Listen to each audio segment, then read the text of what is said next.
Good morning, guys. Welcome to the ShiftEQ.Podcast with Alan K, your favorite EQ health and fitness podcast, streaming every week on YouTube, Spotify, and Apple Podcast.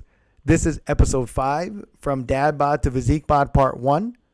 And currently, I am in peak week. I'm in day 1 of peak week. If you guys don't know what peak week is the last week for which people have to prepare for their respective bodybuilding or physique show. And a lot of people have different methodologies for this, but the gist of it is to try to be as lean and full as possible so that you could look as vascular and pretty by the time you hit the stage come showtime. And again, I've seen people have a complete bloat approach. Mine's like a completely dehydrated approach. Some people do it with the sodium and the extra salt in every meal. I'm going by with what my coach told me, and we're going to see how this one works. We're about 6 days away from the show, and needless to say, I'm pretty excited, nervous, anxious. I've never been up on stage before. I've never been half naked for a crowd. I've taken my shirt off for a pool party, or I've been half naked just in general. Don't really need to explain that one. But this is the first time doing it in a whole big room of strangers amongst other people that do it not only for a living, but do it as a hobby and do it as what they absolutely love. And I get to compete against them. And I get to learn a lot about the industry in its entirety, and that experience is something I'm really, really looking forward to. And before I get into this, really, really big shout out to Mariana and Ida for coaching me for not only the diet and then the workouts, but also for the posing. This has been a huge experience and one of the bigger life transforming experiences that I've had.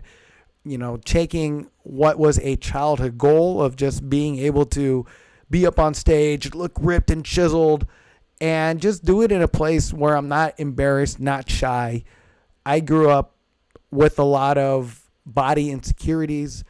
I remember as a kid having to swim with the shirt on, and then the years of just ballooning up and then finally leaning down and ballooning out. This has been the first year I've been really consistent and confident with everything that I've built.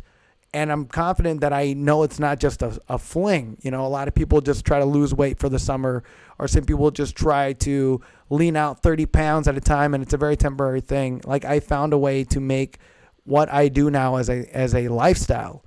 And so that's why it's really exciting to see what further can go on with this, not only from a physique competition standpoint that's going to happen here in 6 days, but where else this can take me.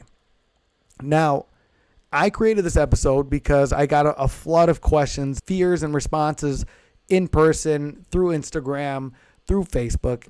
And I wanted to create episodes that I could at least enlighten this for you guys and also provide you guys an inspiration so that in the event that you guys want to do this, and I hope you guys do, that you guys can use this as a reference to your experience and to what to expect on the way along. With the exception of me, I just decided that, hey, I'm kind of getting lean and I'm going to sign up for this, and didn't have a real plan until maybe 3 months before the show. Highly recommend you start a little bit earlier than that. And without further ado, here are the 5 most common questions, responses, and fears that I got for training for this physique competition. Number 5, one of the most common questions I always got was, why did I even decide to do it?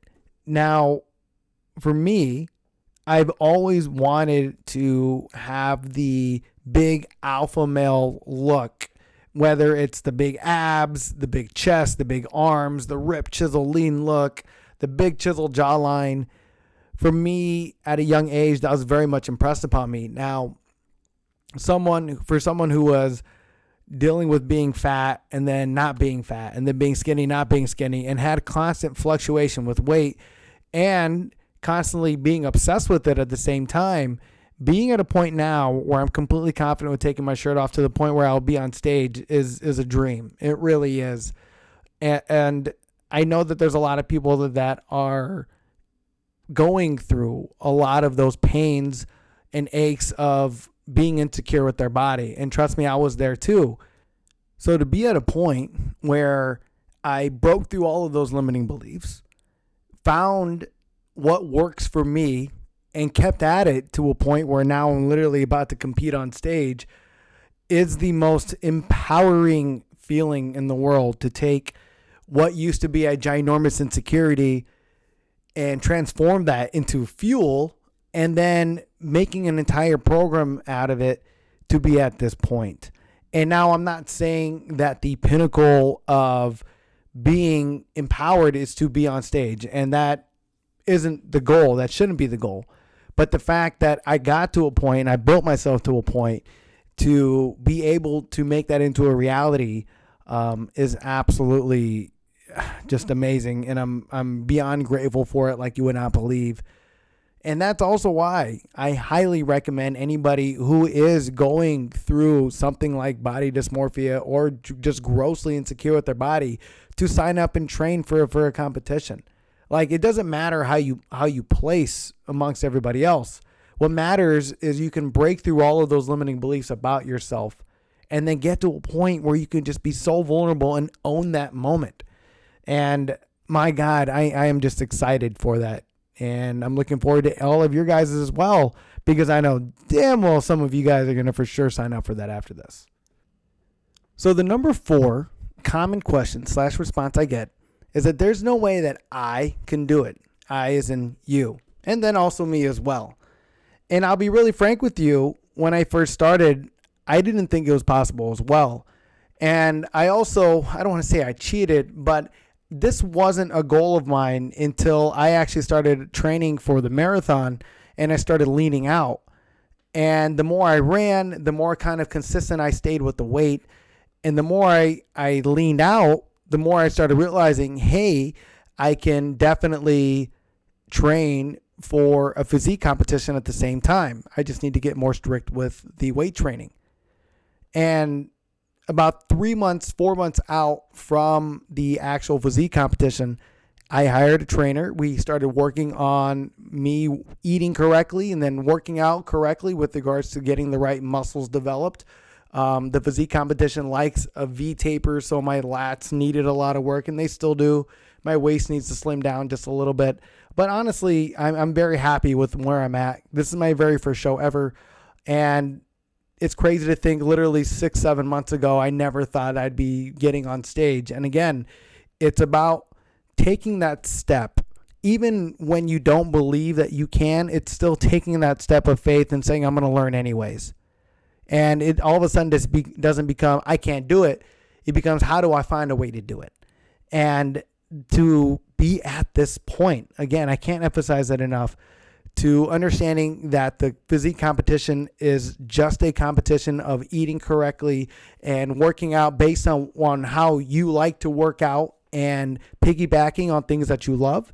This becomes a lot easier. And again, that's why I cannot wait for you guys to sign up. Now, number 3 is my absolute favorite, and it has been the most challenging, but I found a way to make it my own. So number 3 is about the food, the eating, the restricted eating. You have to have chicken breast. You have to have ground turkey, blah, blah, blah, blah, blah.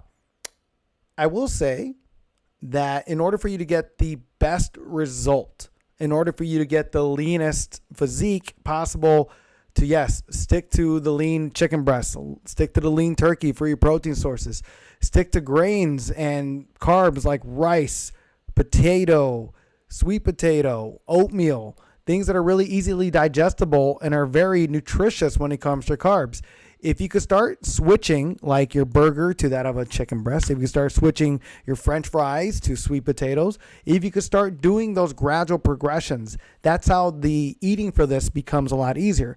Now, what I found throughout this and what I did to make it work for me is I didn't push away any of my eating behaviors. For example, I still love overeating at times. I absolutely overindulge. And the way I use this to my advantage during this training is that if I did a morning workout, that I combined my morning meal with my recovery meal. And what this allowed me to do is intake a little bit of extra carbs more than necessary. It allowed me to eat an extra spoonful of peanut butter or two, and it made me the absolute happiest thing in the world. And I found while training for this and while working with other people and seeing how other people have failed, so to speak, that it's not about making that adjustment literally overnight. Because if you're to take how I'm eating now, how I'm training now, and how I'm approaching everything, and you're to take this to 8 months ago when I kind of started everything, I would have been telling you, hell the fuck no, right? Take it one workout at a time, one meal at a time, one drink at a time. Literally take it down to that, break it down, and honestly keep asking yourself, is what I'm eating serving me? If it's not, how do I work it off? If it is, how is it serving me? In the sense of every single food, to include cookies, cake, and ice cream, you can break it down to proteins, carbs, fats. And as long as you can work out and keep those within the correct intervals, and if you don't, understand how to remedy that, that's when all of this eating becomes easy for you. Too many people, when they come to diets or shifting, they think about omitting things. I think we need to start transferring that and shifting to start adding things. If we're going to start shifting our diet, also adding exercise. If it comes to adding, a better food choice, add a better food interval too with it at the same time. Like eating breakfast right after your workouts, or at least being cognizant of what your recovery meals are. Again, eating with a purpose allows you to be able to transition to eat strictly for these meals. And if you want to be as show ready as possible, then you got to shift over to the correct foods, and sticking to the more nutrient dense foods is always, always, always the way to go. Number 2, do I need to wait till I know everything before I start making this transition? Now, I will say you don't need to know everything, but it is very nice to be ahead of the curve for what to expect. A lot of the mistakes that I made is that because I was so engaged with running, or didn't even care about grocery shopping, or got lazy at times, I didn't always get the diet plan ahead of time. So there were times where I would all of a sudden be cutting really low on carbs for the next week, and I didn't know it until maybe halfway in. In other words, pay attention to the plan. Also know ahead of time when peak week is happening this week, because I honestly had no idea what the hell peak week was until Saturday, and now this is Monday. And definitely be ahead of the curve with regards to your plan. It's a lot easier to go through this experience when you're planned for it and you're ahead of time. And it doesn't even become challenging when you know what to expect ahead of time. So definitely be ready. When it comes to working out and eating right, find out what works for you. Again, we think we have an idea of how we want some of these plans to go, but our bodies are such variables. There are certain ways that we respond. Some people work out better in the morning. Some people work out better in the afternoon. Some people have a plan to restrict their calories and like this, and this. Find out what works best for you. Find out what builds the most muscle, helps you lose the most amount of fat, and then be able to find one of the better methods to dry yourself out right before show. And that is literally just about it. And number 1, how do you get ready for an event like this? So I hope everything that I talked about up until now resonated, and I gave you an in-depth perspective, at least from my perspective, of everything I had to experience and adjust to tailor it to my own. And now the next cycle around, I'm going to be able to hone in and improve on the way that I've manufactured this approach. But I hope I gave you guys an idea of how you can make some of these approaches on your own. And if you are thinking about training for a physique competition, if not actually being on stage, but at least competing for one, or at least training to look like you're going to compete for one, then reach out to me, ShiftEQ.LLC@gmail.com, also ShiftEQ.org. With that, guys, I hope you guys enjoyed this podcast. For more, go to ShiftEQ.org or reach out to me at ShiftEQ.LLC@gmail.com. Don't forget to subscribe and like. And I hope to see you guys on stage, and hope you guys have a phenomenal weekend, phenomenal Thanksgiving weekend. Happy gobble gobble. Alan out.